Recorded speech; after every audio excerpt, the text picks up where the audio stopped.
வணக்கம். சற்று முன் கிடைக்கப்பெற்ற மிக மிக முக்கியமான செய்தி ஒன்று வெளியாகி உள்ளது. அனைத்திந்திய அண்ணா திராவிட முன்னேற்ற கழகத்தில் மீண்டும் ஒருங்கிணைப்பாளர் பதவியில் ஓபிஎஸ் அவர்கள் இணைய உள்ளார். நீதிமன்றம் இரட்டை இலை சின்னத்தில் ஓபிஎஸ் இருக்கும் உரிமை உள்ளது என்று தகவலை தெரிவித்திருந்த நிலையில் நீதிபதி குமரப்பன் அவர்களுக்கு மிகப்பெரிய ஒரு நன்றியையும் ஓபிஎஸ் மற்றும் அவரது ஆதரவாளர்கள் தெரிவித்திருந்த நிலையில் டிசம்பர் 15ஆம் தேதி நடைபெறக்கூடிய அதிமுகவின் செயற்குழு கூட்டத்தில் எடப்பாடி பழனிசாமி அவர்கள் பொதுச் செயலாளர் கிடையாது, ஒருங்கிணைப்பாளர் ஓபிஎஸ் தான் என்பதை செங்கோட்டையன் அவர்கள் கூற உள்ளதாகவும், இதனால் அதிமுக 2026 சட்டமன்ற தேர்தலில் ஓபிஎஸ் அவர்கள் அதிமுகவின் தலைமை ஏற்பார் என்ற தகவலும் கிடைக்கப்பெற்றுள்ளது.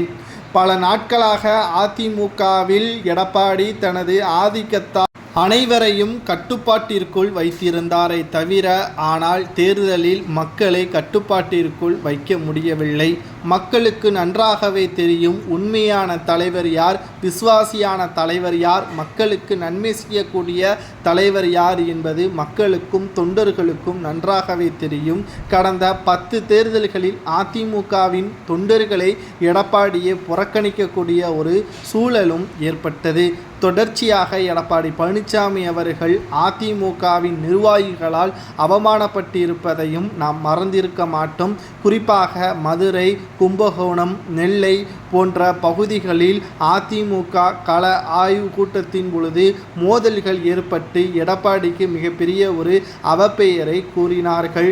மேலும் எடப்பாடி பொதுச்செயலாளர் பதவியிலிருந்து ராஜினாமா செய்தால்தான் கள பணிகளை தொண்டர்கள் ஆற்றுவார்கள் என்பதையும் அந்த கள ஆய்வு கூட்டத்தில் பேசியதன் காரணமாகத்தான் இந்த செயற்குழு கூட்டம் நடைபெற உள்ளதாகவும் செய்திகளை நம்மால் பார்க்க முடிந்தது.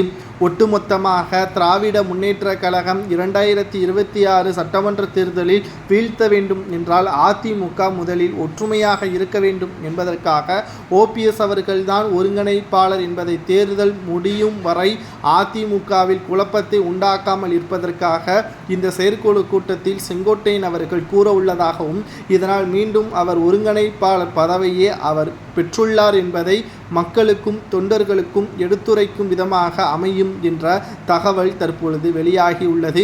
பொறுத்திருந்து பார்க்கலாம். டிசம்பர் 15ஆம் தேதி அதிமுகவின் செயற்குழு கூட்டத்தில் ஒருங்கிணைப்பாளர் ஓபிஎஸ் தான் என்பதை செங்கோட்டையன் அவர்கள் அதிகாரப்பூர்வமான அறிவிப்பை வெளியிடுகிறாரா, இதனால் அதிமுக ஒன்றிணையுமா என்பதை பொறுத்திருந்து பாருங்கள். இதை பற்றி உங்களது கருத்துக்களை கமெண்ட் வாயிலாக கூறுங்கள்.